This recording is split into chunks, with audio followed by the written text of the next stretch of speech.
Hola. Bueno, listo. La clase pasada habíamos visto justamente lo que abarcaba los fenómenos básicos del magnetismo en base a las propiedades de los materiales. Eh, con esto revisamos conceptos.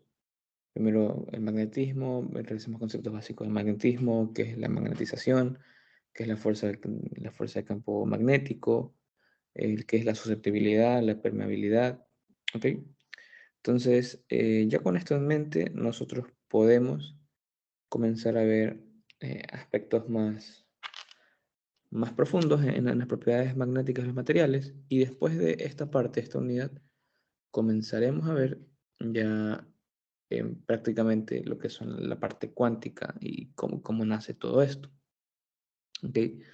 Entonces, habíamos comentado que los materiales diamagnéticos son materiales que tienen prácticamente todos los espacios posibles donde pueden estar los electrones llenos, es decir, que estén apareados completamente. ¿Ok? Como se muestra a continuación. Entonces, por ejemplo, aquí tenemos un material que está acá, el cual tiene todos los espines apareados en las 5 casillas posibles según la regla de Hund y cumpliendo lo que viene a ser el principio de exclusión de Pauli. Entonces, hemos dicho que los materiales de este tipo, que se basan en su configuración electrónica, son materiales los cuales se comportan como materiales diamagnéticos. Es decir, son materiales que cuando se les aplica un campo magnético externo, eh, cuando se le aplica un campo magnético externo, cuando se le aplica un campo magnético externo, eh, estos materiales se oponen al campo magnético. Y ya también habíamos comentado que los materiales superconductores, en el estado superconductor, tienen un diamagnetismo muy fuerte. Porque los materiales diamagnéticos tienen esta respuesta, pero sin embargo es bastante débil. También habíamos hablado que por el contrario, los materiales paramagnéticos son los cuales no tienen los electrones completamente apareados, como si los tiene una figura acá. Entonces, cuando pasa eso, decíamos que eran materiales paramagnéticos, y esos materiales, por lo general, se alinean en la dirección del campo magnético aplicado. O sea, son paralelos y van en la dirección del campo magnético aplicado. Eh, hayamos llegado a la conclusión de que este tipo de materiales pasa esto. ¿Por qué? Porque cuando un material, por ejemplo, que es paramagnético, donde sus espines no están totalmente apareados, van a tener aquí una polarización neta, como aquí se puede ver. Aquí se anula, aquí se anula, aquí se anula. Porque recordemos que los materiales tienen una polarización neta intrínseca de sí mismos. Entonces, un material paramagnético tiene una polarización neta diferente de cero. Al ser diferente de cero, esta polarización neta, cuando se le aplica un campo magnético, lo que hace es darle facilidad y justamente alinearse, como que tiene una fuerza motora intrínseca, entonces esa fuerza motora permite una fácil alineación en función del campo magnético. Por el contrario, como en los materiales diamagnéticos no existe una polarización neta diferente de cero, vemos que todo se anula, recordemos que son vectores, justamente no existe esa disponibilidad para que los electrones y los espines se puedan alinear en función del campo magnético.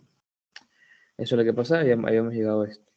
Entonces, con esto en mente ya podemos entrar a submateriales, o sea, o a subclasificaciones del paramagnetismo. ¿Por qué? Porque los materiales que vienen a continuación, que son los ferromagnéticos, antiferromagnéticos, piezomagnéticos y los ferrimagnéticos, son tipos de materiales los cuales pertenecen al paramagnetismo.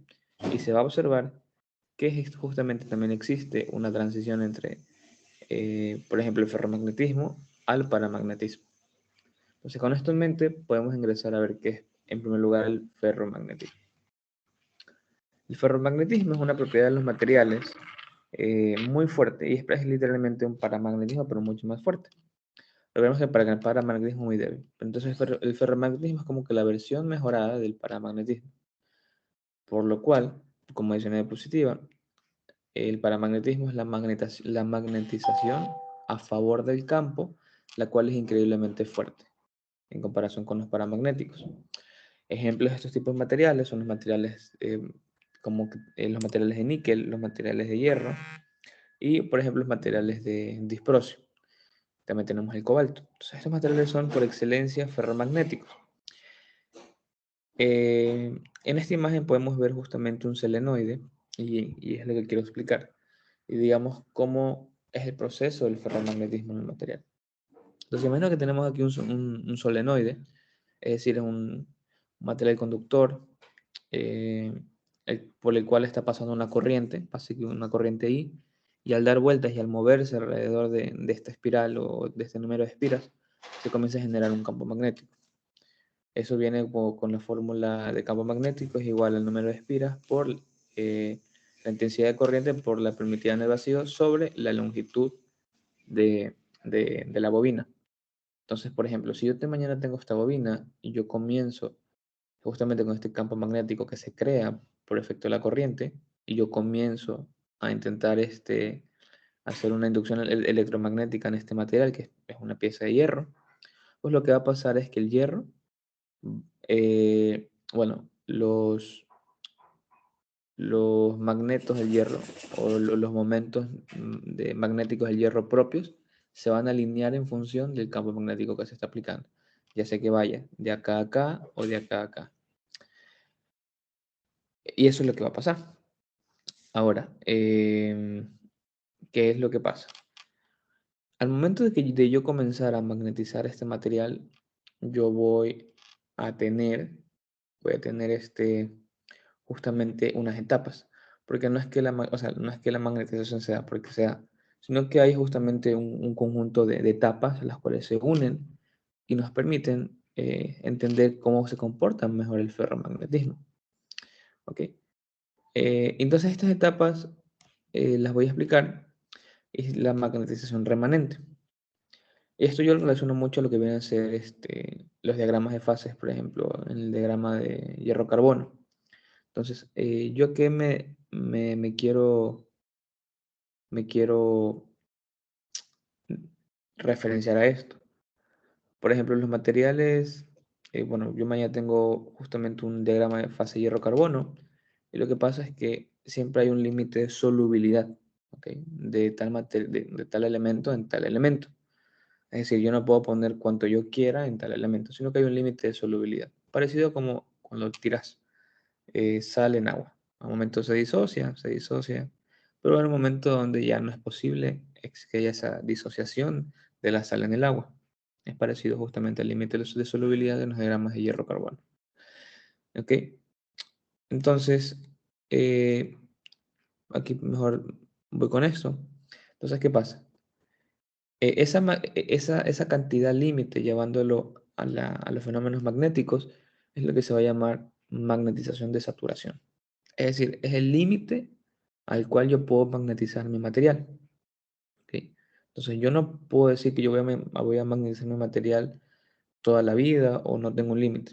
De hecho, sí lo hay. Por eso es algo llamado magnetización de saturación o magnetización límite. ¿Ok? Entonces, siguiendo esto, cuando uno tiene esta magnetización de saturación y, por ejemplo, yo digo, bueno, ¿sabes qué? Voy a dejar de aplicar mi campo magnético a la pieza de hierro, ya quiero dejar de imantarla, ¿ok? Entonces, ¿qué va a pasar? Que, bueno, se va a retirar esa magnetización, pero siempre va a quedar una magnetización remanente, que es decir que aunque yo deje de aplicar el campo al material, lo que yo voy a tener es siempre una magnetización neta, que se llama magnetización remanente. Es decir, mi material va a quedar imantado o va a quedar magnetizado con un residuo de lo que yo apliqué y de lo que yo quité. Entonces, eso se llama magnetización remanente. ¿Ok? Ahora, tenemos estas dos magnetizaciones que son remanente y saturación. Saturación es el límite al cual yo puedo magnetizar mi material y remanente es lo que me queda después de yo retirar el campo magnético aplicado. Entonces, la pregunta es, ¿yo cómo puedo retirar esa magnetización remanente si, por ejemplo, no sé, en tal aplicación yo necesito sacarlo? O sea, yo necesito que mi material vuelva a su estado base. ¿Ya? por ejemplo, tengo una aplicación de un solenoide. Entonces yo necesito, bueno, que el material se imante y después de cierto tiempo yo quiero que ya esté en estado base. Entonces, para yo saber eso, tengo que recurrir al concepto de campo magnético coercivo. El campo magnético coercivo nos dice a nosotros justamente qué cantidad de campo magnético yo tengo que aplicar en contra, porque recordemos que los campos son vectores. Entonces, yo tengo que aplicar en contra a la magnetización remanente para que el material quede en cero. Okay, eso es lo que va a pasar.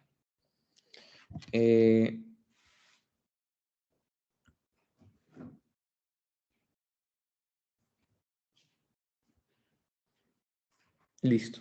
Entonces, justamente esto es lo que va a pasar con, con este material. Entonces, en resumen, yo tengo los tres tipos de, las tres etapas, las tres fases. Magnetización remanente es la magnetización que me queda después de yo de aplicar un campo magnético. Es decir, mi material queda magnetizado.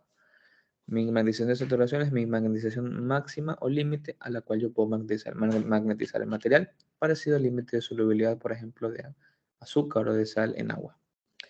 Y el campo magnético coercivo es el campo magnético en contra que yo tengo que aplicar para que esta magnetización remanente sea cero, es decir, que el material quede en estado base.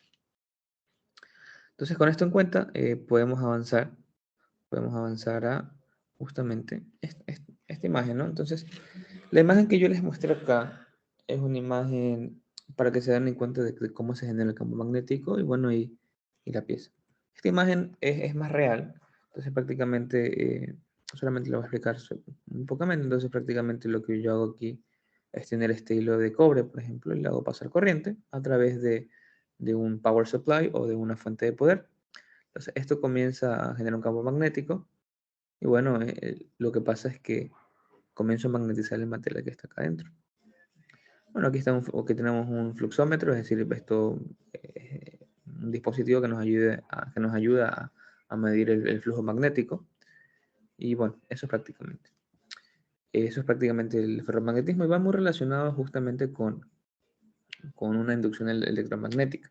La diferencia a diferencia de la ley de Lenz, es que este material sí se va a disponer en función de la dirección del campo magnético. Al contrario que en la ley de Lenz, lo que pasa es que el material se opone al campo magnético debido a que se crea una corriente parásita. Entonces, con esto en mente y como hemos hablado de justamente estas tres etapas, creo que es importante verlo y cómo se forma. Entonces, estas tres etapas lo que van a formar es un loop o un ciclo o un bucle. ¿Ok? Entonces, para explicarlo es como que yo estoy aquí en la base, yo estoy aquí en la base, y mi material está aquí. Entonces yo comienzo a aplicarle un campo magnético, y mi material lo que hace es coger y bueno, subir, subir, subir, se comienza a magnetizar, porque recordemos que esto es un diagrama eh, de campo magnético versus magnetización. Entonces, al principio, como no tengo un campo magnético y tampoco tengo magnetización, justamente estamos en 0, 0. A medida que yo comienzo a aplicar una magnetización, el material comienza a obtener un campo magnético. Entonces vemos que va subiendo, subiendo, subiendo, hasta que nos damos cuenta que si graficamos esto matemáticamente, vamos a observar aquí una asíntota horizontal. Entonces miren, aquí llegamos hasta la asíntota horizontal y aquí llegamos nosotros justamente a la magnetización de saturación. Es decir, sin importar cuánto yo quiera volver a magnetizar, si sea que yo lo lleve al infinito, mi material no se va a seguir magnetizando. Entonces yo llego hasta acá. Ahora, una vez que yo retiro justamente mi campo magnético, voy, y lo retiro. Entonces, yo estoy retirando el campo magnético, o sea, yo estoy retirando la magnetización. Entonces, me quedo aquí en cero, porque recordemos que el eje X que me dice el campo magnético que estoy aplicando. Entonces, esta magnetización aquí es de cero, porque estamos acá.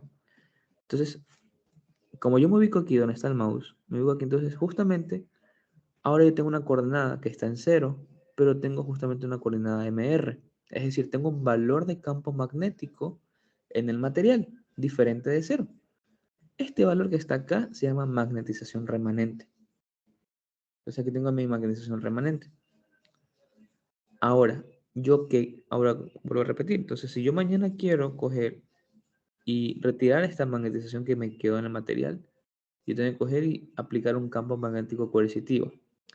Es decir, un campo que elimina a la magnetización remanente. Entonces voy, bajo, bajo, bajo y llego. Y llego hasta acá, cosa que quedó en cero otra vez. ¿Ok?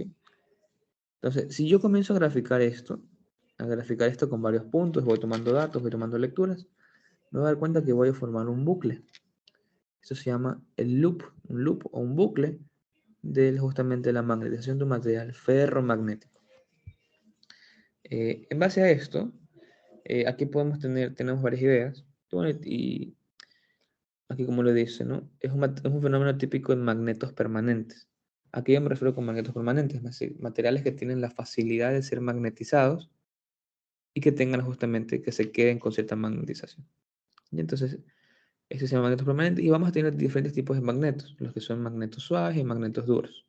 Soft and hard magnets. Entonces, además de esto, podemos observar que la magnetización es un proceso progresivo del material y no es un proceso instantáneo, es decir, no como que yo aplico acá y enseguida estoy acá. No, de hecho, es algo progresivo. Como dije, cuando se aplica un campo magnético en los materiales ferromagnéticos, lo que pasa es que los magnetos o los momentos magnéticos del material interno se alinean en dirección del campo aplicado. Eh, entonces, bueno, esto justamente es el concepto de ferromagnetismo. Y como aquí comento, cuando se hace aplicar el campo magnético, no todos los momentos magnéticos del material vuelven a su estado de mínima energía. Porque recordemos que el material en estado base es su estado mínimo de energía, termodinámicamente hablando. Pero como se aplicó una energía extra, porque recordemos que eso es energía al final, el material queda en un estado metaestable. Entonces no está en su mínima energía, sino es un estado metaestable. Ahora, y por último, es algo bastante coherente, es decir, que los materiales ferromagnéticos presentan una magnetización neta sin tener un campo magnético externo aplicado. Es decir, los materiales por sí solos ya presentan una magnetización neta diferente de cero. Y eso es lógico, ¿por qué? Porque estamos hablando de que el ferromagnetismo es una subclase del paramagnetismo. Como comenté, el paramagnetismo lo que implica es que el material tiene un momento magnético neto diferente de cero, justamente porque dependiendo del material, pero quedan materiales sin aparearse. Entonces, como no se aparean, como ya expliqué, justamente generan un campo magnético. Entonces, recordemos que el ferromagnetismo, el antiferromagnetismo, el ferromagnetismo son subclases del paramagnetismo. Entonces, con esto queda un poco explicado eh, lo que es el fenómeno del ferromagnetismo y cómo se da. Y es muy importante entender justamente este loop o este bucle y qué significa cada parte en este bucle. ¿Ok? Entonces, ¿qué aplicaciones tienen este tipo de materiales? Pues es muy similar a lo que era este fenómeno de propiedades eléctricas, que era el electromagnetismo, ¿no?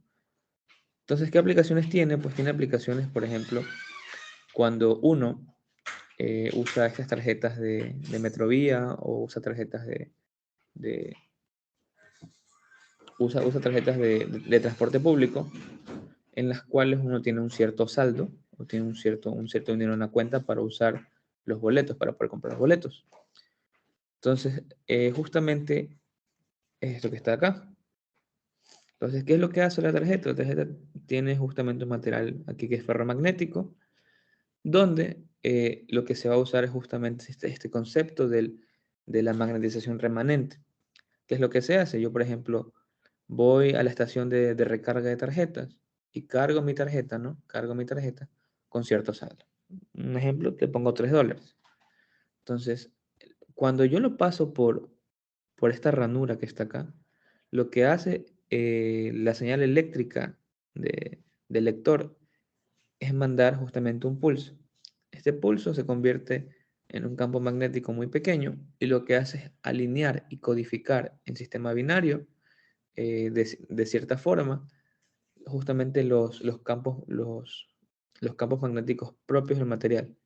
Es decir, alinea los magnetos en cierta dirección, la cual la máquina la lee como si fuera cierto saldo. Eso es lo que hace. Eh, entonces, justamente aprovechando esta propiedad de la magnetización remanente, obviamente lo que yo termino de sacar la tarjeta, el campo deja de ser aplicado, pero justamente esa magnetización remanente es lo que me deja la tarjeta codificada. Entonces, y eso es lo que pasa. Y es por eso que uno aquí entiende ya por qué esas tarjetas no sirven para justamente saber, para meter saldo y para poder usar el transporte público. Eso es lo que pasa. Entonces, a medida que uno va gastando el saldo, bueno, no sé, le voy quitando, me cuesta 25 centavos el bus, pues 25, 25, le voy quitando $1. Entonces, todos esos retiros dejan alineados de cierta forma, con cierto ángulo, con cierta dirección, los magnetos del material. Y esa alineación, como dije, está codificada, cosa que la máquina la lee y dice, ah, bueno, te quedan $2.50 y ya no tienes $3. Eso es lo que pasa. Y esa es la explicación de, de cómo funciona el ferromagnetismo y las aplicaciones que tiene. Entonces, por lo cual siempre se utilizan ese tipo de materiales. Se utiliza en materiales también de memoria.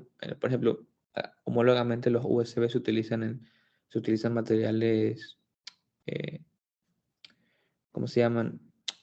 Ferroeléctricos, la ferroelectricidad. Entonces, es parecido a esto, ¿no? Y cada uno debe tener aplicaciones diferentes. Ok. Entonces, listo. Con esto en mente, ya es posible saltarnos el ferromagnetismo e irnos un poco a otra propiedad del material que es muy interesante.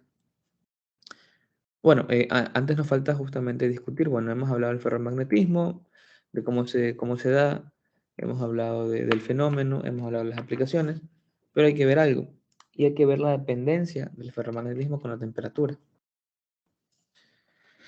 Entonces, ya para terminar esta parte del ferromagnetismo, es necesario comprender que la temperatura es un factor muy importante en el comportamiento magnético del material. Y es, por ejemplo, esto que es parecido a las prácticas de laboratorio, cuando uno tiene un imán. Lo que uno dice, bueno, es que, bueno, en primer lugar, el magnetismo es una propiedad intrínseca del material, es decir, no va a cambiar, así sea que yo lo corte, que le cambie la forma, no va a cambiar. ¿Ya? Entonces, por ejemplo, cuando uno corta un imán, por ejemplo, el material sigue siendo magnético, no va a dejar, de hecho se va a crear otro polo. Entonces, es lo que pasa. Ahora, en comparación a esto, el material, ahora sí, como yo digo, no depende de la forma, pero ahora sí depende de la temperatura del medio. Por lo cual, y aquí como pueden ver en las figuras, eh, aquí se puede notar justamente de que la magnetización de saturación, por ejemplo, aquí tenemos dos, MS y MS sub 0, no es independiente de la temperatura, ¿ok? Por ejemplo, aquí podemos observar que al cero absoluto, es en Kelvin, al cero absoluto yo aquí tengo una magnetización S original, o sea, una magnetización de saturación original, es decir, la primerita que yo tengo, que está acá. Pero a medida que yo puedo aumentar o disminuir esta temperatura, esto, bueno, va a disminuir esta magnetización de saturación. Entonces, esta dependencia con la temperatura, lo que lo descubrió fue la científica y química Marie Curie. Y se le nombró a esta temperatura donde hay una transición entre ferromagnetismo y paramagnetismo, aquí lo pueden ver, se llama la temperatura de Curie o la temperatura crítica de Curie, que está con T sub C. Entonces, esta temperatura nos indica que existe una transición de ferromagnetismo a paramagnetismo, la cual es gradual. Entonces vemos prácticamente, miren, y hay un punto donde ya se supera esa temperatura de Curie por encima de ella y ya volvemos al estado paramagnético. Por lo cual, al momento uno de diseñar y hacer la selección de material para cierta aplicación, uno tiene que tener en cuenta justamente la temperatura de Curie a la cual va a estar expuesta, bueno, la temperatura de Curie y la temperatura de trabajo a la cual va a estar expuesta el material. ¿Ya? Eso es lo que va a pasar. ¿Ya? Eso es lo que va a pasar.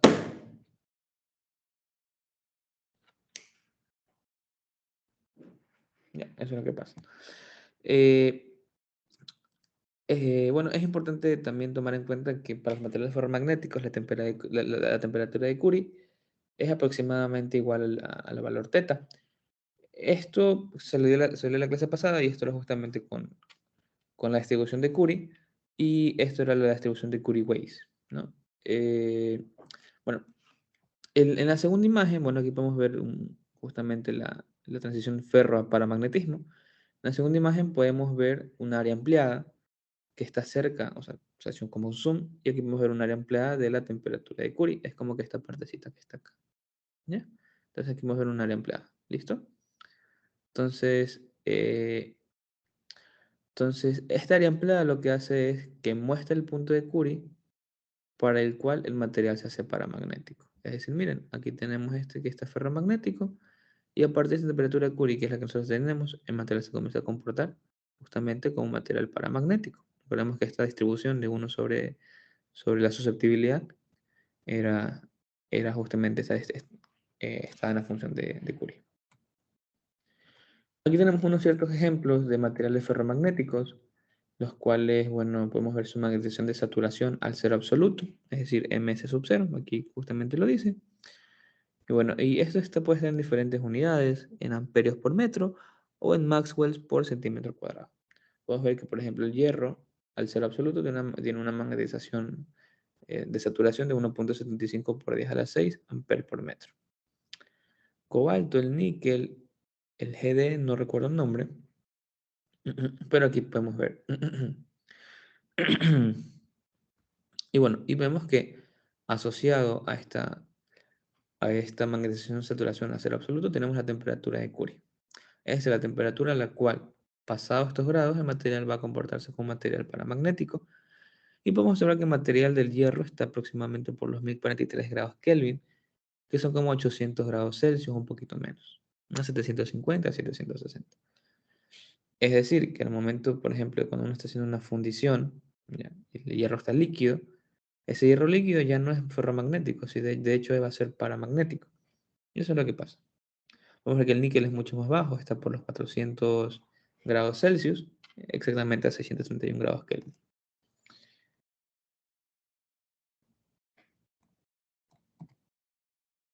Entonces, ahora sí es muy importante hablar del piezomagnetismo. Aquí un pequeño error de animación, esto no debería ir, entonces esto ahorita no lo tomen atención. Ahora, hemos hablado del ferromagnetismo, ahora nos toca hablar del piezomagnetismo. El piezomagnetismo, los materiales piezomagnéticos son materiales ferromagnéticos, hay que tenerlo en cuenta. Pero no es necesario que los materiales ferromagnéticos sean piezomagnéticos. Solo va en un sentido, esta implicación lógica. Es decir, material piezomagnético tiene que ser sí o sí un material ferromagnético. Entonces, ¿qué significa el piezomagnetismo? El piezomagnetismo significa justamente que la magnetización del material M es también dependiente, además del campo magnético que se aplique, porque recordemos que sigue siendo ferromagnético, sino que también es dependiente de los esfuerzos que se le está aplicando. Como ingenieros materiales conocemos que los esfuerzos aplicados pueden ser de tracción, de compresión, de flexión, de cortantes, ¿ya? Entonces, depende, entonces aquí podemos observar que el piezomagnetismo tiene una dependencia con los esfuerzos aplicados al material. Eh, Ahora, este efecto depende del material, es decir, no va a ser el mismo. Por ejemplo, una aleación de níquel no va a tener el mismo efecto con una aleación, me invento, como cualquier material, que una aleación de un material M2. Es decir, por ejemplo, el níquel, si uno le aplica compresión, puede ser que aumente su magnetización, pero si uno le aplica tracción, puede ser que el níquel tenga una disminución en su magnetización. Entonces, este efecto depende del material. La única condición que es común para todos es que la magnetización cambia en función de el esfuerzo aplicado. No importa si disminuye o aumenta, pero ese es el punto en común de todos. Entonces, por ejemplo, aquí tenemos que el esfuerzo de compresión en el níquel aumenta la magnetización. Eh, Sin embargo, el esfuerzo de atracción en el níquel, es decir, de tensión cuando están estirando, disminuye su magnetización.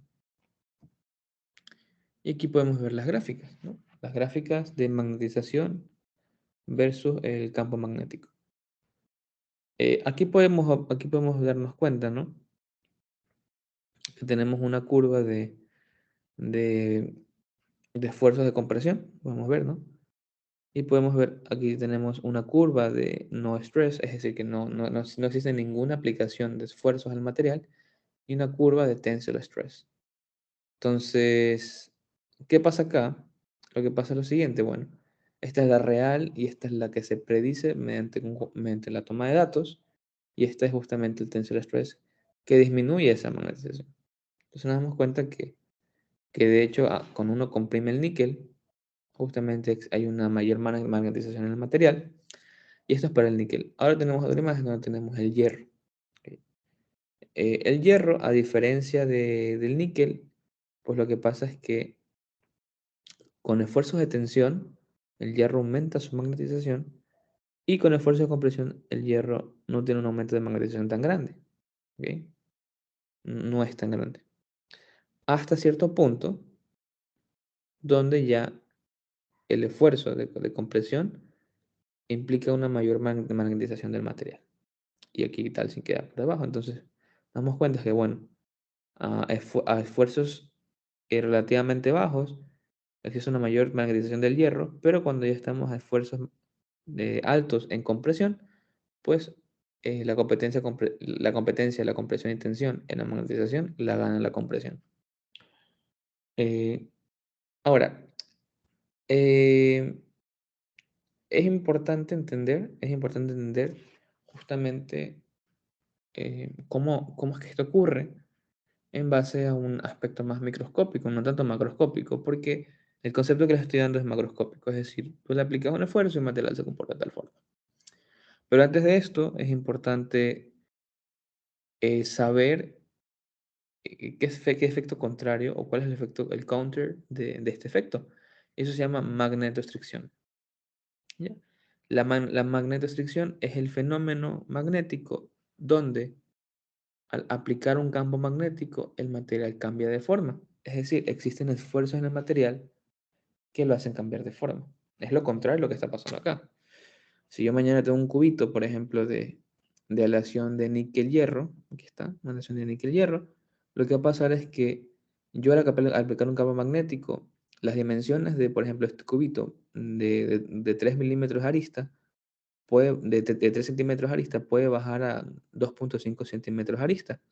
¿Qué pasó? Que al aplicar el campo magnético hubo un cambio en su forma. Es decir, existieron esfuerzos internos los cuales comprimieron el material, lo pueden alargar, etc. Diferentes formas de- de cambiar de forma. Pero este efecto se llama la magnetostricción. Es decir, vuelvo a repetir, ya para terminar, al aplicar un campo magnético existe un cambio de forma en el material, que es totalmente lo contrario al piezomagnetismo, que al aplicar un cambio en la forma mediante esfuerzos de compresión, tensión, flexión, de cizalla, existe una magnetización. Por eso es el efecto contrario. ¿Ya?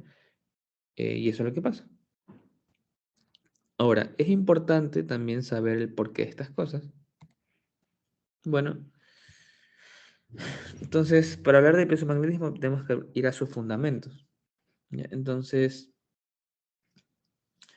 cuando, por ejemplo, uno, bueno, aquí por ejemplo tenemos los espines en las bandas. Los espines recordemos que son prácticamente el spin es el giro del electrón en base a un mismo eje, ya sea para la derecha o para la izquierda.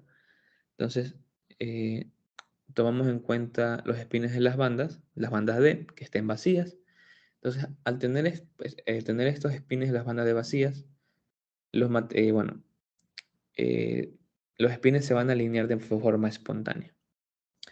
Pero esta alineación de forma espontánea se da de forma paralela, por si acaso, y por debajo de la temperatura de Curie, es decir, la temperatura crítica. Ahora, esta alineación siempre se da dentro de pequeños dominios. ¿Ok? Estos dominios los podemos ver en la imagen A y B. Entonces vemos, ¿no?, que aquí tenemos el material, se le aplica aquí ya un esfuerzo, y aquí vemos que tenemos dos dominios. Entonces, esta alineación se da en dominio. Entonces, el dominio es prácticamente lo que separa un spin de otro. Entonces vemos que, bueno, aquí tenemos justamente un dominio que va hacia el norte, un dominio que va hacia el sur. Podemos observar que aquí ahora hay norte-sur y sur y norte. ¿Por qué? Porque el spin va de esta forma. ¿Ya? ¿Y esto qué pasa? Bueno, y nos damos cuenta que estos dominios se generan sin la presencia de un campo magnético, porque justamente lo único que se ha hecho es aplicar un esfuerzo. Entonces, estos dominios individuales que podemos ver acá ya están magnetizados hasta su saturación, es decir, no pueden ser magnetizados de otra forma, están en su límite.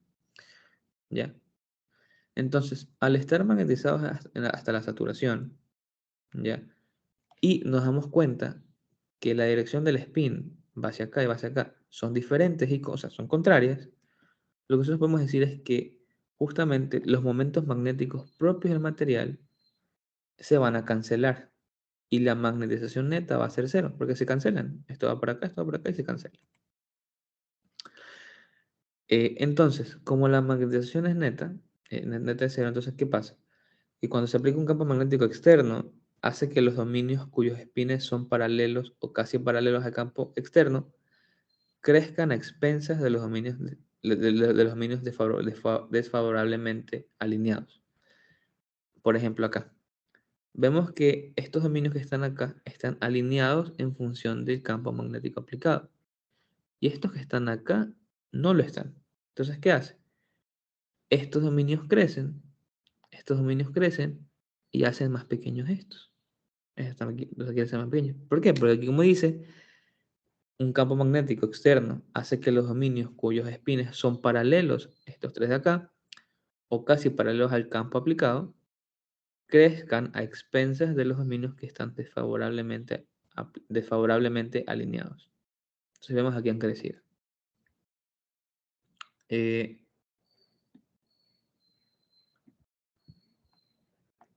ya. Entonces, va a haber un momento donde el cristal solo va a tener un único dominio, es decir, esto se va a desaparecer, esto va a desaparecer, esto va a desaparecer.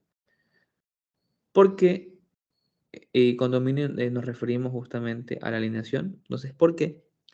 Porque va a haber un momento donde ya el campo aplicado lo que va a hacer es alinear todos estos espines y que solo tengamos espines alineados en paralelo y en la dirección del campo externo. Ok, entonces, cuando pasa esto que está acá, se dice que el material ha alcanzado la magnetización de saturación técnica. Técnica, ¿ok?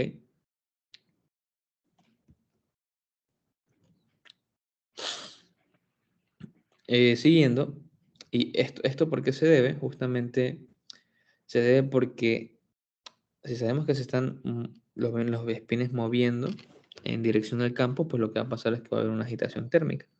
¿Sí? Porque va a haber vibración, va a haber movimiento. Entonces, esta alineación forzada de los espines que se desplazan alrededor de la dirección del campo se debe a la activación térmica. ¿Ya? Esto es lo que pasa. Eh, ya. Ahora, otra cosa importante es entender por qué la magnetización mayor se da al ser absoluto. Eh,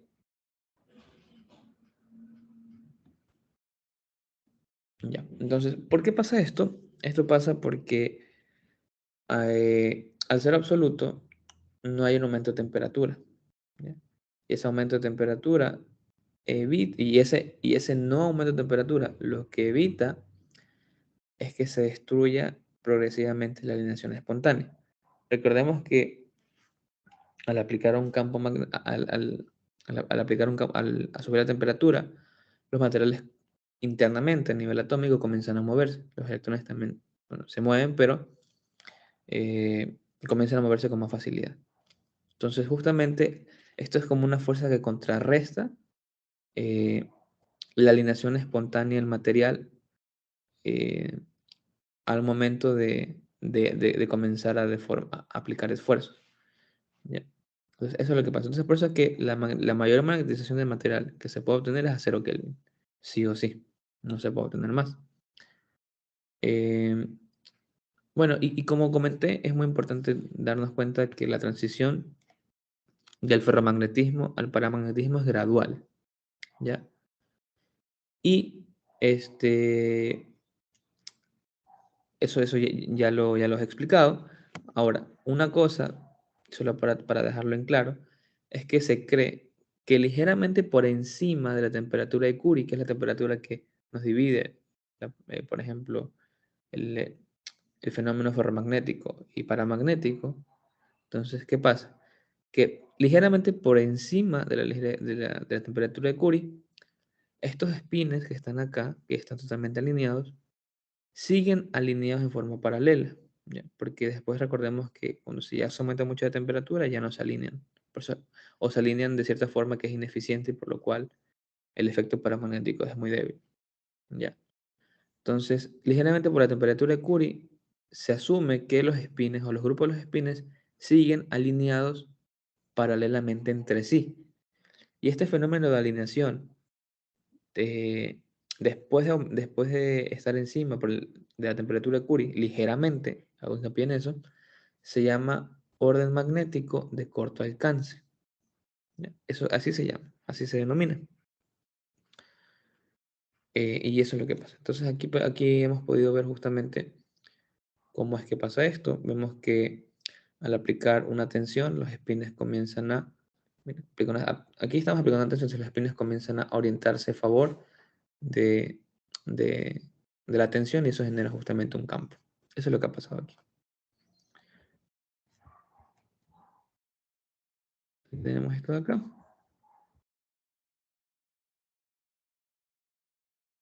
Esta es la explicación justamente del piezomagnetismo, del ferromagnetismo y cómo ocurre esto. Ahora, ya podemos hablar un poco, ya pasando este tema, podemos hablar un poco de lo que es del antiferromagnetismo. ¿Ok? Eh, el antiferromagnetismo es otra subclase del paramagnetismo. ¿Ya? Entonces, para entender esto, debemos definir como al antiferromagnetismo como un fenómeno que tiene características iguales al ferromagnetismo. ¿Ok? Es decir, que va a existir una alineación espontánea de los momentos magnéticos del material eh, y siempre y cuando se esté debajo de la temperatura crítica o la temperatura de Curie. ¿Ya? Esto va a pasar siempre. ¿Ya? Entonces, ya de por sí podemos decir que el antiferromagnetismo es parecido al ferromagnetismo. Ahora, ¿qué es lo que pasa? Es que el antiferromagnetismo eh, tiene una alineación en contra al campo magnético aplicado. Porque hasta ahora hemos dicho que es muy parecido al ferromagnetismo. ¿Por qué? Porque los momentos magnéticos del material, o sea, los propios, se alinean paralelamente al campo magnético aplicado. Sin embargo, lo que pasa es que este paralelo no nos indica a nosotros en qué dirección va. Esta dirección es en contra. ¿Ya? Ok, es decir, se alinean a paralelo al campo aplicado, pero va en contra. Eso es lo que pasa. Y no confundir con el diamagnetismo. El diamagnetismo netamente no se alinea. el antiferromagnetismo sí se alinea, pero es en contra del campo magnético aplicado. Para explicar esto, lo que se puede hacer es considerar un cristal antiferromagnético, que prácticamente viene a ser un compuesto de magnesio. Ya, viene a ser un compuesto de magnesio. Y bueno, en base a esto, lo que uno puede decir, bueno, es que podemos dividir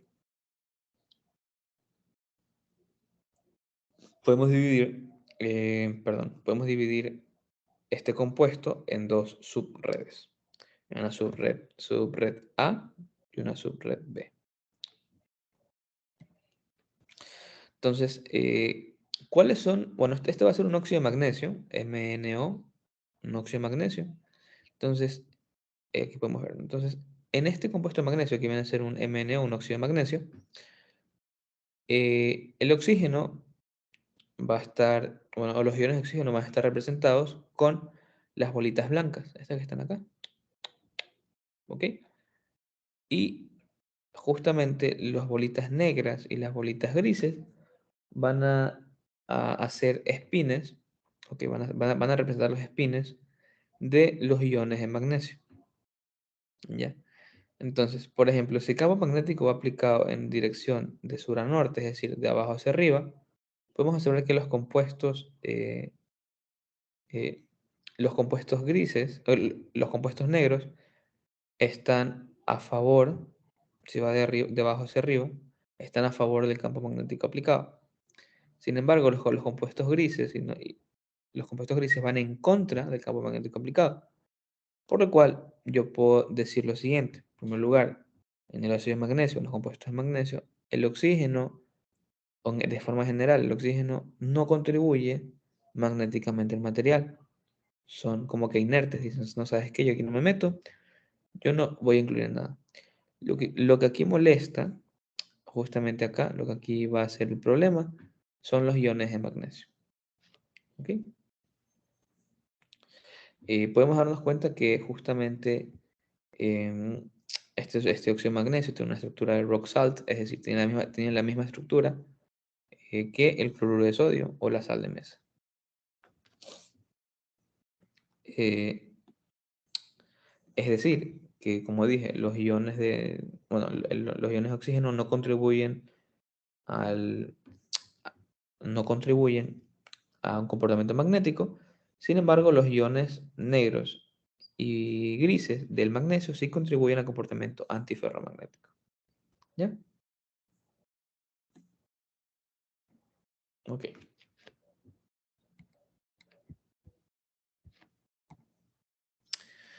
Eh, Aquí tenemos, bueno, un poquito de texto y lo que nos dice, bueno, mientras que los iones en el plano adyacente tienen espines antiparalelos respecto del primer plano, lo que se refiere es esto, miren.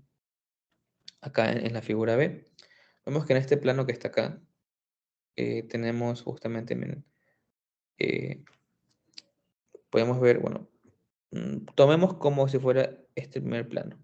Entonces, el primer plano que está acá, podemos observar que los iones en gris están en contra del campo aplicado y los iones en negro están a favor. Entonces, eh, al pasar esto, lo que va a pasar es justamente que el campo magnético neto va a ser cero. Ahora, se ha demostrado que a pesar de que pase esto, miren, aquí lo pueden ver mejor, vemos que están así. Miren si se dan cuenta, miren. Tac, tac, tac, tac. Aquí cuando tenemos 1, 2, 3, 4, 5, 6, 7. Y bueno, en teoría deberían existir casi la misma cantidad de iones. Vamos a ver, 1, 2, 3, 4, 5, 6, 7, 8, 9, 10, 11, 12. 1, 2, 3, 4, 5, 6, 7, 8, 9, 10, 11, 12.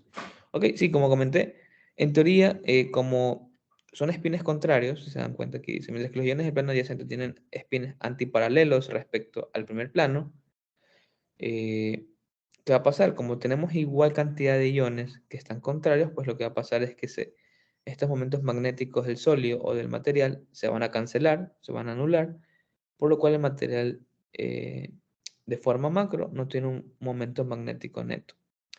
Ahora, ¿qué es lo que pasa? Que se ha demostrado que esto no pasa. Siempre hay una cantidad un poquito mayor, siempre hay una cantidad un poquito mayor de, de ciertos iones que están en contra del campo magnético. Es por eso que vemos este efecto de antiferromagnetismo. Es decir, se alinean en la dirección del campo, pero están en contra. ¿Por qué? Porque hay un pequeño exceso de iones que están justamente en contra al campo magnético. ¿Ya? Eh, y bueno, eso es algo que nos ayuda a identificar esto de acá. Ahora, también recordemos que como hemos hablado tanto del ferromagnetismo y y el piezomagnetismo, hay que darnos cuenta que estos tipos de propiedades son sí o sí dependientes de la temperatura. Son dependientes de la temperatura. eh, y bueno, entonces, ¿qué significa esto? Que nosotros debemos tomar esto en cuenta. ¿Ok? Entonces, como he comentado al principio, siempre va a existir esa transición entre propiedad del material magnética hacia el paramagnetismo en este tipo de materiales. Entonces, justamente en los antiferromagnetismos, bueno, en los materiales antiferromagnéticos, va a existir una transición antiferromagnética a una transición paramagnética. ¿Ya? Ok, y esa transición se da siempre sobre y debajo de una temperatura crítica, que va a ser la temperatura de Néel, relacionada con Tn. Ahora, esta temperatura de Néel tiene una relación lineal con la distribución de Curie-Weiss, ¿ya? Por eso aquí dice, tiene una relación lineal y aquí se ponemos la temperatura evaluada en 1 sobre la susceptibilidad, que esto lo descubrió Curie. Y Weiss, bueno, fue el que refinó el modelo matemático y le agregó este valor teta que está en grados de temperatura, en unidades de temperatura. Eh, entonces, para ir terminando con esto, podemos decir que los materiales antiferromagnéticos son materiales por excelencia de compuestos iónicos, los cuales pueden ser materiales aislantes o semiconductores.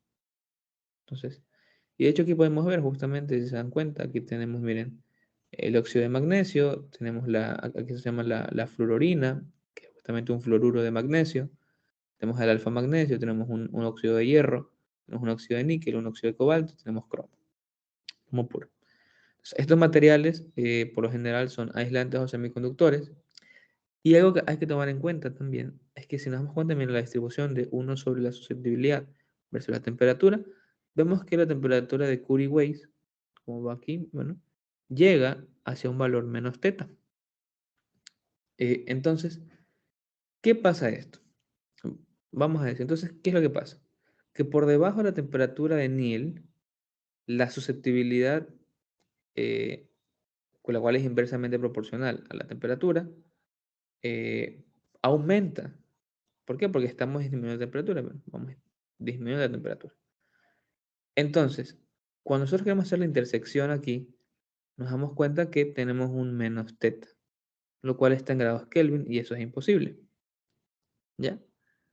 A menos que teta sea un valor negativo, pero eso no puede pasar. Entonces, ¿qué es lo que pasa? Que la extrapolación de la línea de Curie-Weiss que estamos viendo acá, que es, vamos a ver que es 1 sobre x, o sea, tiene una relación lineal, 1 sobre x, 1 sobre x, la relación es 1, 1, es lineal. Bueno, no 1, 1, pero es lineal. Entonces lo que pasa es que nos da un resultado negativo en el valor de teta. Entonces, por lo cual esto no tiene que pasar, no puede pasar porque estamos en grados absolutos. Entonces, por lo cual, justamente la distribución de Curie-Weiss tiene que ser modificada, ¿ya? Para que los materiales antiferromagnéticos cumplan con lo que dijo Néel, que sobre esta temperatura de Néel, el material es paramagnético y por debajo es ferromagnético. Entonces, ¿qué es lo que se hizo? Pues justamente netamente fue cambiar. Porque recordemos que esto aquí era T menos teta. En este caso, teta ahora viene a ser menos teta. Y tengo que dar justamente que esta, esta ley de Curie-Weiss se cambia para materiales antiferromagnéticos y tenemos que venir a ser la constante C, la constante de Curie, sobre T más teta, donde teta es justamente un valor que tiene esta unidad de temperatura y es un valor que lo propuso Weiss. Otra cosa más, aquí podemos ver en esta diapositiva que tenemos una tabla del libro de Electronic Properties of Materials y podemos ver justamente datos característicos de ciertos materiales antiferromagnéticos. Y podemos ver, ¿no? La temperatura de Nil es de 116 para el óxido de para el óxido de magnesio y podemos ver mira, justamente que la temperatura menos θ es 610 Kelvin. Ya se lo pone así para que esto no esté negativo. ¿Ya? Y podemos ir viendo las diferentes temperaturas. Entonces, si me preguntan ahora justamente qué aplicaciones tiene este tipo de materiales, pues actualmente estos materiales no tienen una aplicación de interés que sea relevante. Es decir, no son como los materiales ferromagnéticos o como los materiales piezomagnéticos. No, no tienen aplicaciones. Por lo cual su uso no es común en la industria, en la investigación. Ya con eso estamos llegando a la última parte de la presentación y tenemos que hablar del ferrimagnetismo. ¿Ok? Entonces tenemos que hablar del ferrimagnetismo y de qué implica. El ferrimagnetismo se lo denomina en algunos libros como un antiferromagnetismo ineficiente. Así, vamos a ver por qué. Eh,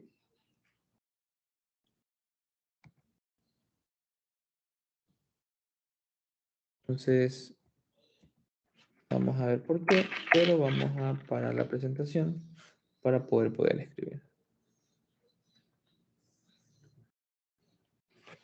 Ya. Listo, vamos a parar la presentación. Listo. Vamos a parar la presentación un rato.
Listo.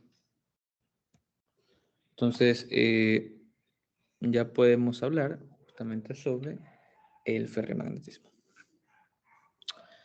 ¿Qué es el ferrimagnetismo? El ferrimagnetismo es, como les comenté, una forma ineficiente del antiferromagnetismo.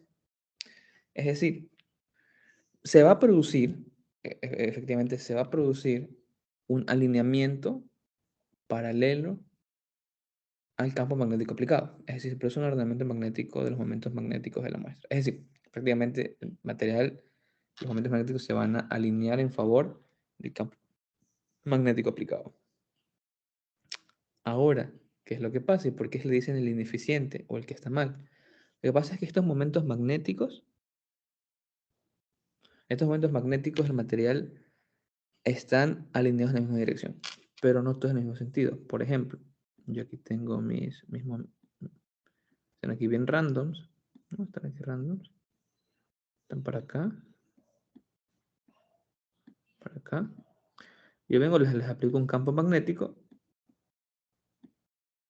les aplico un campo magnético, y después lo que pasa, aquí después lo que pasa es que, bueno, algunos están acá, algunos están acá. Sin embargo, voy a encontrar algunos que efectivamente todos están alineados paralelo al campo magnético. ¿Sí? Se dan cuenta, todos están alineados y son paralelos. Son paralelos, esto significa paralelos. ¿Ya? Bueno, lo que está mal esto significa paralelos. Son paralelos.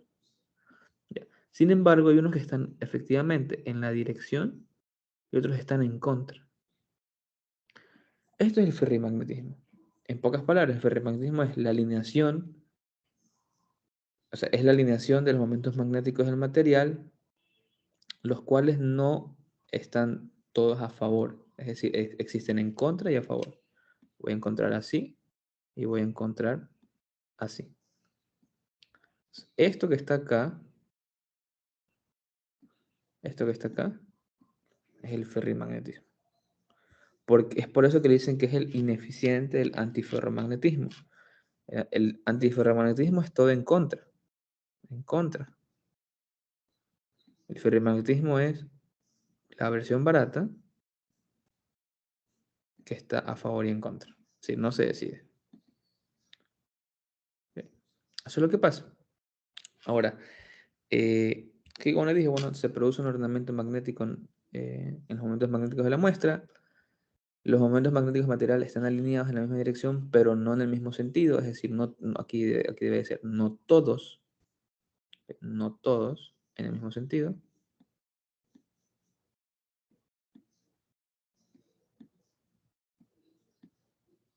¿Ya? Esto ya está. Ahora, estos materiales lo que van a pasar es que presentan un momento magnético espontáneo y una histéresis por debajo de la temperatura de Curie. ¿Ya? La histéresis es el loop, es el bucle. ¿Ya? Entonces, aquí es lo que les digo, poseen un momento magnético espontáneo. ¿Ya? Entonces, aquí está esto. Entonces, es decir, el material en bulk, es decir, al granel, en grande como tal, va a tener un momento magnético neto diferente de cero. Vamos a explicar por qué. ¿Ya? Esto es lo que se ha encontrado experimentalmente. Entonces, se dice que también estos materiales poseen pequeños dominios en los que los espines de los electrones se alinean o alinean espontáneamente en paralelo. Eso es lo que ya se sabe, ¿no? Esto se sabe desde que vimos ferromagnéticos. Ahora, estos materiales por excelencia son materiales cerámicos. A diferencia de los antiferromagnéticos, estos son materiales cerámicos. ¿Ya? Entonces, si queremos saber por qué pasa esto, por qué yo aquí tengo este que está a favor, este está en contra y este que está a favor, ¿por qué pasa esto? Que los espines se alinean o se alinean a favor y en contra de forma random, tenemos que ir a lo que lo hizo Neil, es decir, el postulado de Neil. Y él nos dice, justamente, eh, él nos dice por qué pasa estas cosas. Entonces, ¿qué nos dice el postulado de Neil? Que normalmente un material, por ejemplo, va a tener aquí Un ejemplo. Tengo aquí redes, ¿no? Redes atómicas. Tengo redes atómicas. ¿Ya? Bueno, esto viene a ser un cubo, ¿no? Entonces es la unidad mínima de repetición, ¿ya? Pero imaginemos que esto se repite, ¿no? Entonces tengo muchísimo de esto, o sea, se va de largo, se va de largo. Pero esta red atómica yo le voy a llamar A, pero a su vez también voy a tener una red atómica B. Entonces voy a tener yo la existencia de dos subredes. Tengo la red A y tengo la red B. Sumamos. Entonces tengo una red A llena de átomos, llena de iones. Tengo una red B llena de otros iones. Entonces, en teoría, estas redes deben estar igualmente eh, distribuidas. Es decir, si yo aquí tengo 3 iones en la red A, en la red B yo también debería tener 3 iones, por ejemplo. Eso es en teoría lo que debe pasar. Sin embargo, Neil lo que dijo fue lo siguiente. Cada red efectivamente contiene iones alineados en paralelo a ¿qué cosa? Al campo magnético. ¿Ok? Pero lo que pasa es que esto no ocurre. Esto no pasa. Lo que pasa es esto, que cada red tiene diferentes números de iones magnéticos. Es decir, aquí yo puedo tener 6 y aquí tengo 3. Entonces el balance algo similar como el balance de carga, es decir, si esto va por acá arriba y esto va por acá abajo, no va a ser 0, sino va a ser más 3, porque esto es aquí 6. Entonces, esto es lo que pasa. Entonces, cada red tiene diferente número de iones magnéticos, por lo cual el momento magnético neto es diferente de 0. Eso es lo que pasa. Ya. Y vamos a explicarlo con esto que está acá. O sea, ¿por qué pasa esto? ¿Por qué pasa que cada red tiene diferentes números de iones magnéticos? Entonces, como comenté en teoría, los iones deben estar igual, ¿no? En la red A y en la red B debería ser la misma. Sin embargo, no pasa. ¿Y por qué? Entonces justamente, vamos a ver qué pasa con este tipo de cerámico, que viene a ser un níquel ferrita. Níquel ferrita, que es esto que está acá. Esto es un cerámico. Entonces vemos que tenemos níquel, un óxido de níquel que está también unido químicamente a un óxido férrico, o a esto que se llama la hematita. ¿Ya? ¿Qué es lo que pasa? Y vamos a verlo desde su punto de configuración cuántica, de números cuánticos. En primer lugar, aquí vemos esto, ¿no? Vemos que el hierro, por excelencia, este diagrama nos indica la distribución de iones, ¿ok? Esta es distribución de iones, este diagrama.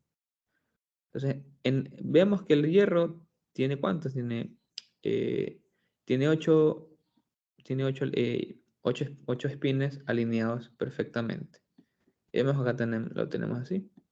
Vemos que está totalmente igual. Sin embargo, aquí no vemos níquel. Y aquí sí hay. Entonces, si vemos esto aquí, esto que está acá, esto que está acá, se anulan, ¿no? Eso se anula. Se anula. Sin embargo, esto que está acá, lo que hace es producir un momento magnético diferente de 0. Ya voy a explicar por qué. Entonces, ¿qué es lo que yo voy a tener aquí? Vamos al níquel. Vamos primero con el hierro. El hierro, su configuración electrónica termina en 3d6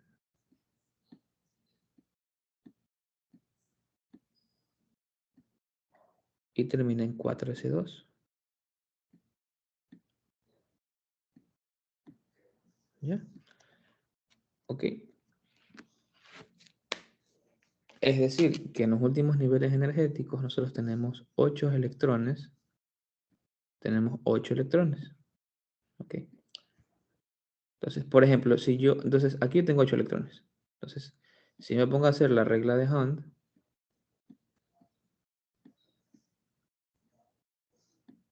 en teoría, yo tendría esto.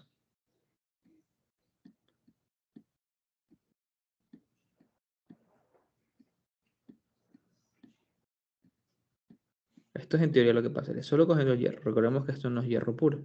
Okay. Entonces, aquí ya completé mi 5 y tengo que bajar acá. Completé mi 5 y tengo que bajar acá. Hasta completar 8. ¿Por qué? Porque tengo 8 electrones. 6 más 2 es 8. Entonces aquí tengo 1, 2, 3, 4, 5, 6, 7 y 8. Entonces, el hierro puro, en teoría nos damos cuenta que es un material paramagnético. Pero este hierro no está puro. Sino que cosa, que está en un óxido. Y si yo me pongo aquí a analizar las cargas de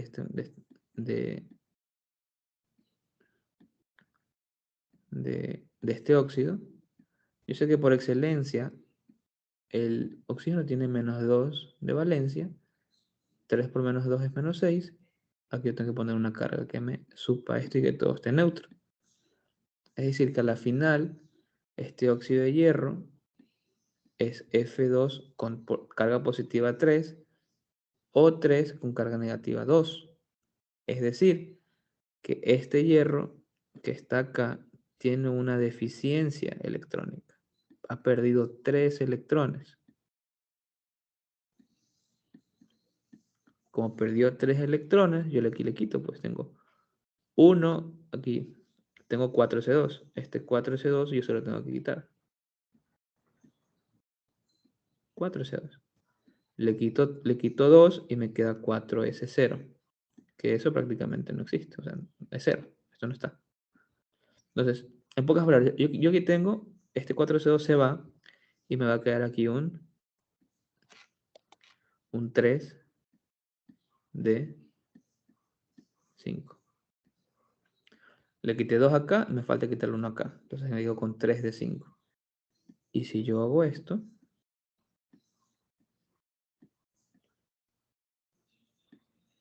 me voy a dar cuenta que al yo aplicar la regla de Hunt, tengo esto. Es decir, a ver, tengo 1, 2, 3, 4, 5. Entonces veo que mis electrones, si yo los divido, si yo los parto a la mitad, o sea, los espines de mis electrones están perfectamente distribuidos.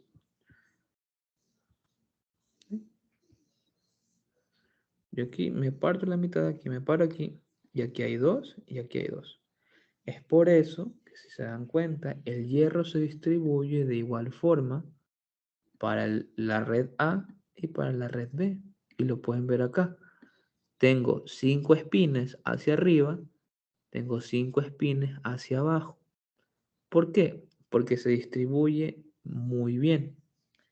Ahora, si yo quiero hacer esta comparación con el níquel, ¿qué pasa? El níquel, su configuración electrónica por excelencia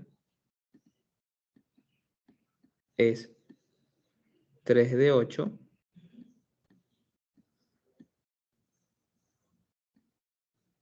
es 3d8, 4s2.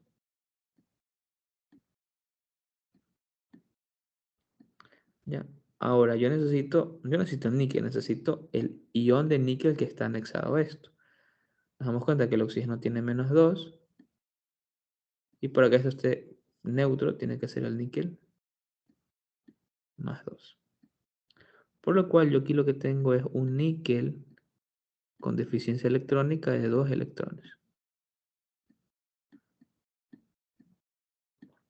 Por lo cual le quito a estos mis 2 electrones y me queda ¿qué cosa? Un 3 de 8. Y si yo aplico la regla de Hunt,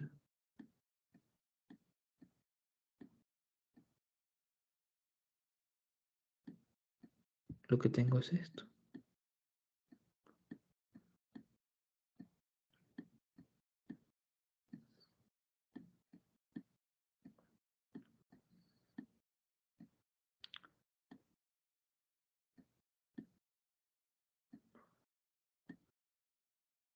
Lo que tengo es esto. ¿Ok? Es decir, esto está con 0, carga 0, carga 0, y carga 0.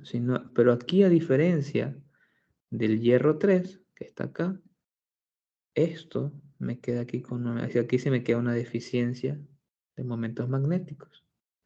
Y esta deficiencia es la que se ve acá. En pocas palabras, el níquel no se distribuye igual en la red A y en la red B. De hecho, siempre se verá la B. Eso tenlo por hecho. Es por esta explicación, desde el punto de vista de números cuánticos, de configuración electrónica y con la regla de Hund, que se puede explicar lo que es el ferrimagnetismo. Entonces aquí nos damos cuenta que exactamente cada red tiene diferentes números de iones magnéticos. Nos damos cuenta que la red B tiene más números de iones magnéticos acá. Es por esto que yo voy a observar siempre que, bueno, tengo así, tengo así, tengo así, pero también tengo en contra. Tengo en contra. Tengo en contra. ¿Y por qué se da esto? Justamente por estas cargas, estas deficiencias de cargas, que yo al ver su configuración electrónica, con la regla de Hund me doy cuenta que los espines no están completamente apareados y tampoco son simétricos. Entonces nos damos cuenta que esto que está acá se distribuye más hacia la red B. Entonces, como tengo dos redes que tienen diferentes números de iones, mi momento magnético neto va a ser diferente de cero. Ahora, obviamente, voy a tener en favor y en contra, pero esto que está acá explica el ferrimagnetismo.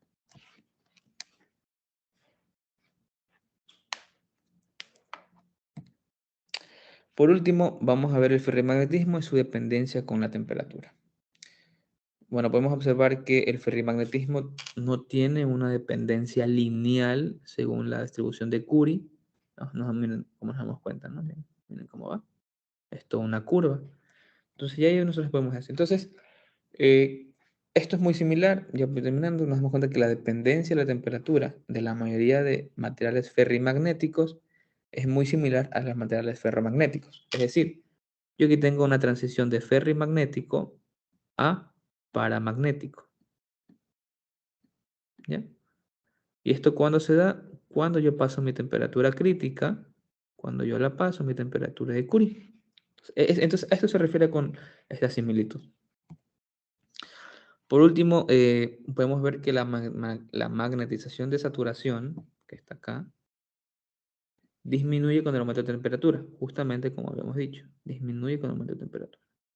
Es la máxima que se puede obtener al cero absoluto, que está acá. Esto es el cero absoluto. Esto, como ya se explicó, fue porque existen oposiciones térmicas, ¿no? Entonces, bueno, aquí vamos a ver que desaparece la temperatura de Curie. Y lo que decimos es que por encima de la temperatura de Curie el material ferrimagnético pasa a ser paramagnético. Esto es justamente lo que ya les expliqué. Y por último nos damos cuenta que la relación es no lineal, a diferencia del ferromagnético, del antiferromagnético y del piezomagnético, la dependencia es no lineal. O sea, esto no pasa. Aquí debe ser un no igual. Entonces, esto no pasa. Y nos damos cuenta, nos vienen aquí va la curva y termina siendo la curva así. ¿Ya? Esto será todo por la clase de hoy. Y bueno, la próxima clase vamos a ver la parte de aspectos cuánticos, de ecuaciones. Vamos a ver un poco ya esto más avanzado y vamos a explicarlo un punto más general. Muchas gracias.